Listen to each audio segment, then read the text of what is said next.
এই যে সময়টা আমরা যাপন করছি এই সময়টাকে আমরা কি বলবো, এটা আমরা বলি যে late fascism, fascism without Sheikh Hasina. এখনো ফ্যাসিস্টিক কাঠামোর মধ্যেই আমরা বাস করি, কারণ আপনার অভ্যুত্থানের পরে ঘটনাটা রাতারাতি আপনার কাঠামোর পরিবর্তন হয় না, সরকারের পরিবর্তন হয়।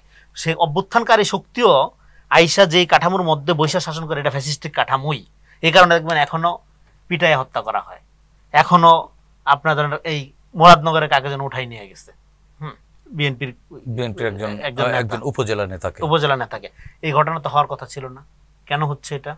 কারণ কাঠামোটা একই রয়েছে, মানে লেট ফ্যাসিজম। কারণ হাসিনা নাই, কিন্তু হাসিনার কাঠামোর মধ্যেই তো আপনি শাসন করছেন। এবং এই কাঠামো অটুট থাকার কারণে তাদের দ্বারা আওয়ামী লীগের দ্বারা যারা বেনিফিটেড তারাও থাই থেকে যাওয়ার কারণে, এবং এটা তো একটা লুটপাটের সিন্ডিকেটে পরিণত হয়েছিল।